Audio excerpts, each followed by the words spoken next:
Imagina que eres un niño en un pequeño poblado del noroeste de la Nueva España. No tienes más que 10 o 11 años. Las casas son de adobe.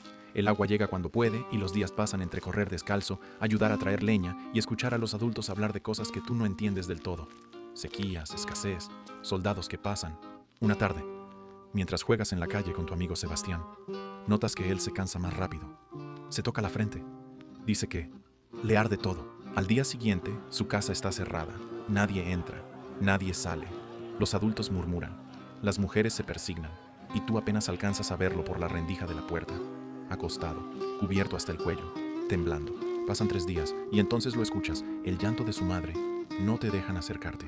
Te dicen que es peligroso, que algo llegó al pueblo. A la semana hay más puertas cerradas, más silencio. Preguntas qué pasa. Nadie quiere responder. Cada día la gente se enferma más. Tus papás ya no quieren que salgas. Y así el miedo se apodera del pueblo. Todos están preocupados. Dicen que no hay cura. Esto que acabas de imaginar no es una historia aislada. Fue la realidad de miles de personas en el norte de la Nueva España cuando la viruela llegó a estas tierras. Una enfermedad que viajó con colonos, comerciantes y soldados, y que encontró en las comunidades del noroeste un territorio frágil, disperso y sin defensas. Hoy vamos a entender esa historia.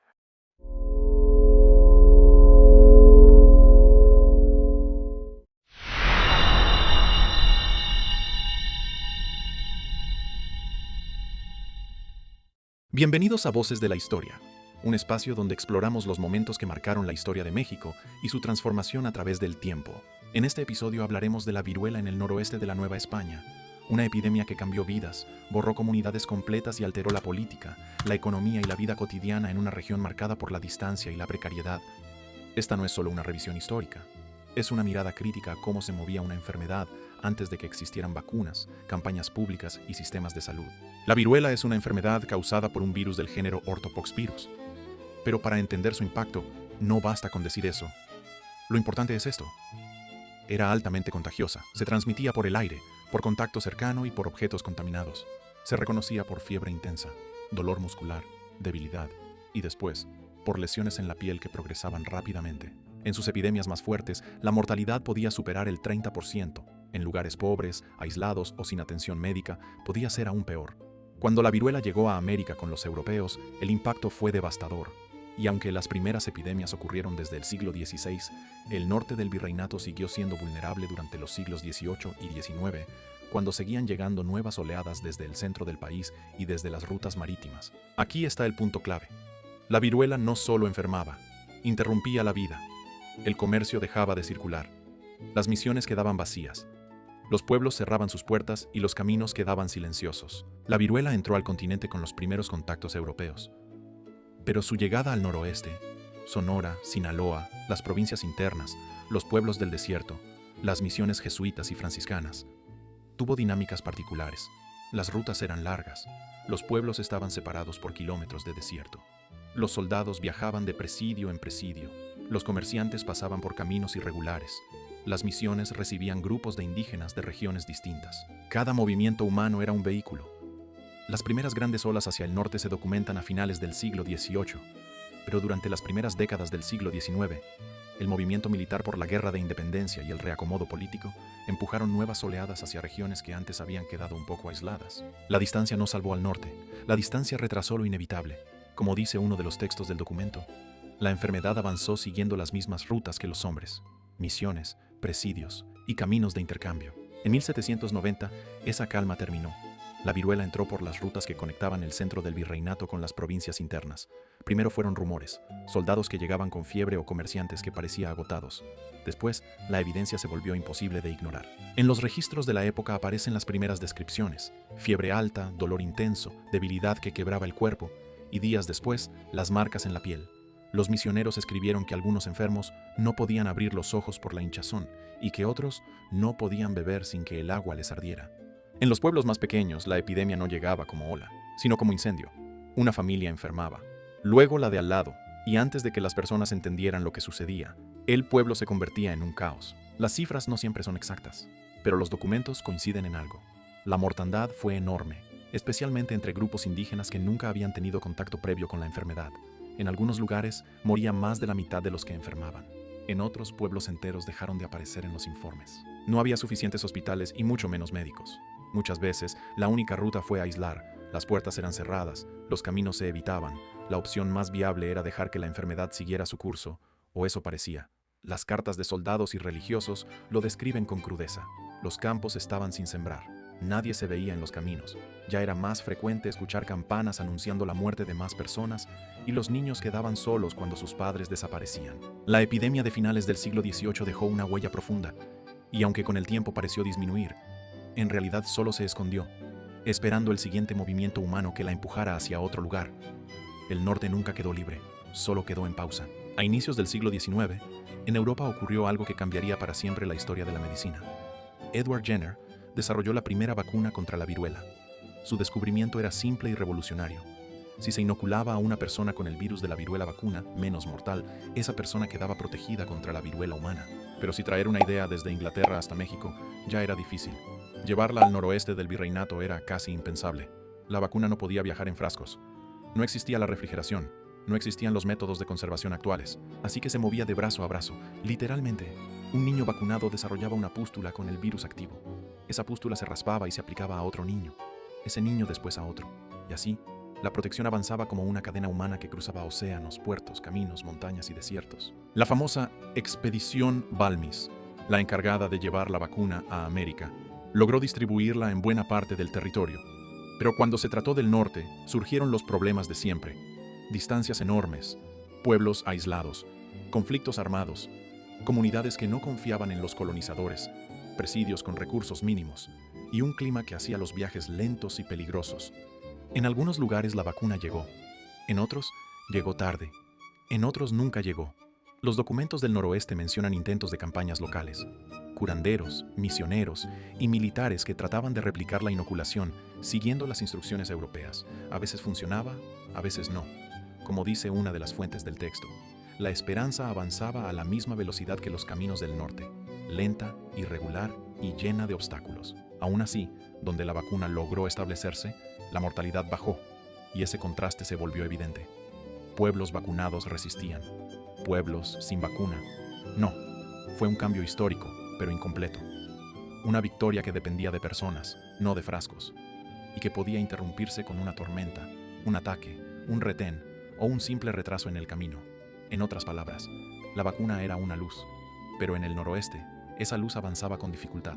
A inicios del siglo XIX, el noroeste ya había sufrido epidemias fuertes, pero nada preparó a la región para lo que vendría entre 1810 y 1820, años marcados por la Guerra de Independencia, el caos político y el colapso de las redes sanitarias que ya de por sí eran débiles. Cuando estalla la guerra en 1810, la atención del virreinato se dirige al centro del país. Las autoridades se concentran en campañas militares, movimientos de tropas y conflictos internos. En el norte, tan lejos de la capital, la salud pública dejó de ser una prioridad, y eso tuvo un precio. Las rutas que conectaban presidios, villas y misiones comenzaron a vaciarse. Los soldados se movían sin control. Algunos desertaban, otros eran enviados de un punto a otro sin registro claro. La vacuna que debía viajar de brazo a brazo perdió continuidad. Si faltaba un niño vacunado, si un camino quedaba bloqueado, si un convoy militar era atacado o desviaba su ruta, la cadena se rompía y la epidemia encontró espacio para volver. Los documentos de la época describen comunidades enteras enfrentando hambre severa. Las campañas militares interrumpían cosechas. Los pueblos que producían maíz, frijol o trigo quedaban sin manos suficientes para sembrar o cosechar. Las mulas y caballos, esenciales para el transporte de alimentos, eran confiscados por las tropas o robados en los caminos. Cuando hay hambre, el cuerpo es más vulnerable, y la viruela lo sabía. En esos años, los desplazamientos aumentaron. Familias enteras abandonaban sus pueblos buscando refugio en misiones o villas más grandes. Algunas comunidades indígenas fueron obligadas a moverse, otras lo hicieron para sobrevivir, y cada desplazamiento era una oportunidad para que la enfermedad viajara con ellos. Los hospitales, pocos y mal equipados, quedaron saturados. En algunos presidios, los enfermos eran atendidos por soldados sin formación médica. En las misiones, los religiosos hacían lo que podían, pero no tenían medicamentos suficientes, ni ropa de cama, ni personal para cuidar a tantos enfermos. Los registros que se conservan de estos años son confusos. Muchas muertes no se anotaron, otras se registraron sin causa clara, y otras simplemente no quedaron escritas en ningún lado. La epidemia avanzó sin dejar estadísticas precisas, pero dejó ausencias. pueblos con la mitad de sus habitantes, misiones donde faltaban decenas de nombres, caminos donde antes había viajeros y ahora solo pasaba el viento. Las comunidades indígenas fueron las más golpeadas, no solo por la enfermedad, sino porque la guerra cambió sus rutas de movilidad, sus áreas de cultivo y su relación con los colonizadores. En muchos casos, quienes sobrevivían a la viruela debían enfrentarse después a la escasez, la violencia o el desplazamiento forzado. La mezcla de guerra, desorden, pobreza y epidemias convirtió al noroeste en un territorio frágil.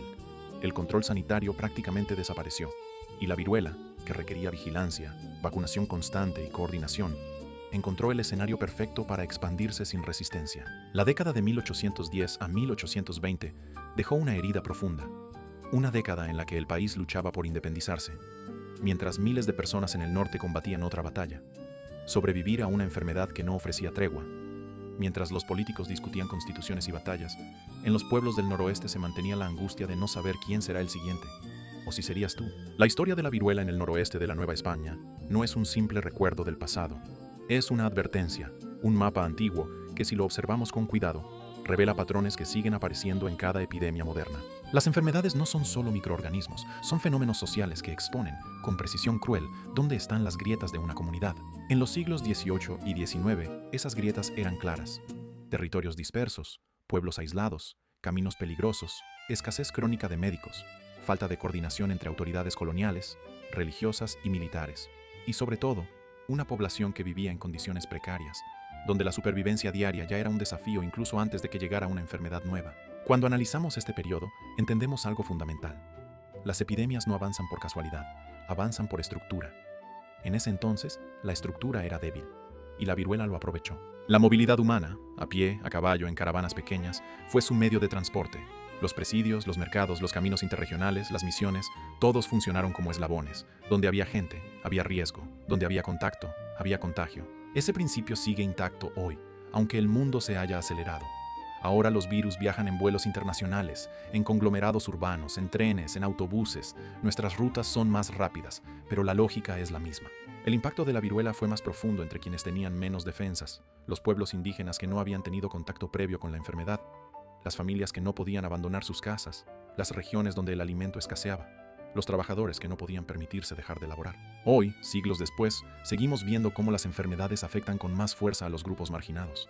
La geografía del abandono no ha desaparecido, solo ha cambiado su forma. La campaña de vacunación basada en el descubrimiento de Edward Jenner representó un rayo de esperanza, pero ese rayo avanzaba lentamente, como si cada kilómetro fuera una prueba. La vacuna no viajaba en frascos, viajaba en cuerpos, en brazos pequeños que cargaban la responsabilidad de proteger a regiones enteras. Donde la vacunación se mantuvo, los brotes disminuyeron. Donde se rompió la cadena, la viruela regresó. Ese contraste histórico nos recuerda que una vacuna no funciona si no llega a tiempo. Y no llega a tiempo si no hay coordinación, voluntad política, rutas funcionales, confianza en la medicina y un sistema capaz de sostener una campaña de salud pública incluso durante el caos. Porque la vacuna por sí sola no basta, es el sistema el que la hace funcionar. La guerra de independencia mostró lo frágil que puede volverse un territorio cuando las instituciones están ocupadas en conflictos internos. Cuando la política consume todos los recursos, la salud queda relegada. En ese vacío, la enfermedad encuentra terreno fértil. Hospitales saturados, registros incompletos, falta de alimentos, desplazamientos forzados, comunidades enteras moviéndose sin rumbo claro. La viruela no necesitó grandes oportunidades, solo necesitó que la sociedad estuviera ocupada en otra cosa. Si algo nos deja este periodo es una enseñanza dura. La salud pública solo funciona si el Estado funciona. Cuando el Estado falla, la enfermedad avanza. Pero al mismo tiempo, la historia también muestra la fuerza de las redes comunitarias. Muchas comunidades indígenas y rurales sobrevivieron gracias a su propia organización. Aislaron enfermos, compartieron alimentos, protegieron a los niños, improvisaron refugios, buscaron ayuda donde podían. Esa resistencia silenciosa, muchas veces ignorada en los documentos oficiales, fue tan importante como cualquier campaña médica, porque en épocas de crisis, la comunidad se convierte en la primera línea de defensa. Y esta lección también ha sobrevivido al tiempo. Hoy, cuando enfrentamos enfermedades nuevas, el eco del pasado sigue vivo en cada decisión que tomamos. Cuando nos vacunamos, cuando confiamos en información verificada, cuando apoyamos campañas de salud, cuando cuidamos a quienes no pueden cuidarse solos. Porque aunque la viruela fue erradicada hace décadas, las condiciones que permitieron su expansión, desigualdad, desinformación, abandono territorial, falta de coordinación siguen apareciendo en muchas regiones del mundo. El pasado nos recuerda que la salud pública no es un lujo, es una base, un pilar que sostiene el funcionamiento de una sociedad entera, y si ese pilar se descuida, la historia puede repetirse, quizá no con viruela, pero sí con cualquier enfermedad que encuentre una oportunidad. El noroeste pagó un precio alto, enorme, para enseñarnos estas lecciones. La pregunta es si estamos dispuestos a escucharlas. Hoy, cuando hablamos de la viruela, pensamos en un enemigo derrotado, un capítulo concluido, una página cerrada en la historia de la humanidad.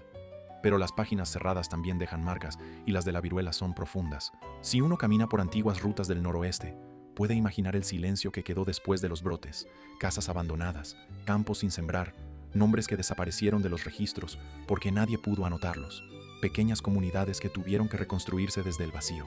La historia de la viruela es la historia de cómo una enfermedad puede moldear territorios completos. Es la historia de cómo un virus puede cambiar la economía, la política, la cultura, la vida cotidiana. Y también es la historia de cómo la humanidad aprendió a defenderse, con vacunación, con organización, con memoria, porque eso es lo que más persiste, la memoria. No solo la del sufrimiento, sino la del aprendizaje. Recordar no es quedarse atrapado en el pasado, es evitar que el pasado se repita. Cada generación enfrenta su propio desafío sanitario, su propia incertidumbre. Y aunque la viruela ya no está, su sombra sigue enseñando, sigue advirtiendo, sigue recordándonos que la salud pública es un trabajo colectivo, permanente, inacabado. Las epidemias revelan quiénes somos, nuestros miedos, nuestras fortalezas, nuestras fallas, revelan qué tan unidos estamos, qué tan preparados estamos y qué tan dispuestos estamos a protegernos unos a otros. El noroeste conoció ese desafío hace más de 2 siglos. Y aunque la enfermedad desapareció, las lecciones quedaron tatuadas en su historia. Hoy, cuando escuchamos esa historia, lo hacemos no para lamentar, sino para comprender, para reconocer que lo que se enfrentó entonces es parte del camino que nos trajo hasta aquí y para aceptar algo más profundo, que ninguna enfermedad se derrota desde la indiferencia. La viruela se extinguió porque la humanidad aprendió a unirse contra ella, porque hubo quienes investigaron, quienes vacunaron, quienes caminaron kilómetros para llevar protección a pueblos enteros, quienes registraron, quienes cuidaron, quienes insistieron. Esa insistencia es lo que convirtió una tragedia en una victoria. Y por eso, cuando cerramos este episodio, queda una última reflexión. La salud es un esfuerzo común. El bienestar es una responsabilidad compartida. Y las epidemias solo desaparecen cuando una sociedad decide enfrentarlas unida. Pero antes de cerrar este episodio, hay algo más que vale la pena mirar con calma. La memoria colectiva.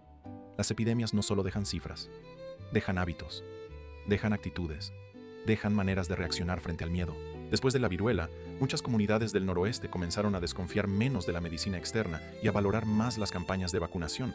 Fue un proceso lento, lleno de dudas, resistencia, discusiones internas, pero marcó un cambio profundo en la relación entre la población y la salud pública.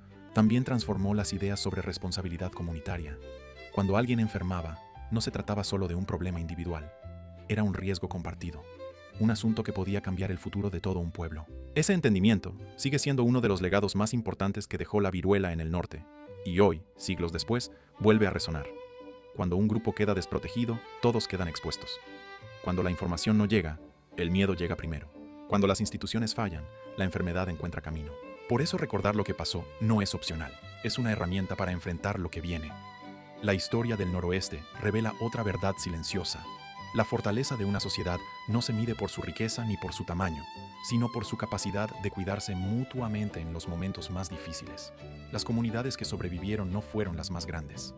Fueron las que entendieron que la protección empieza por el vecino que tienes al lado. Y en ese sentido, la viruela dejó una enseñanza que sigue vigente. La salud es un puente que nos obliga a permanecer unidos, aunque estemos separados por desiertos, distancias o diferencias. Hoy pensamos en la viruela como un capítulo cerrado, pero su historia todavía respira en cada campaña de vacunación, centro de salud o registro epidemiológico, en cada decisión que tomamos como sociedad cuando algo amenaza nuestra vida cotidiana. Recordarla no es un acto de nostalgia, es un acto de responsabilidad, porque cada epidemia pasada es una advertencia, y cada advertencia ignorada es un riesgo repetido. El noroeste vivió miedo, soledad y pérdida, pero también dejó un legado silencioso de organización, cooperación y la idea de que ninguna crisis se supera en aislamiento. Y al final, cuando pensamos en todo lo que quedó atrás, la conclusión es simple y contundente. Las epidemias prueban a las sociedades, las quiebran o las fortalecen. Y son nuestras decisiones, no el virus, las que determinan de qué lado quedamos.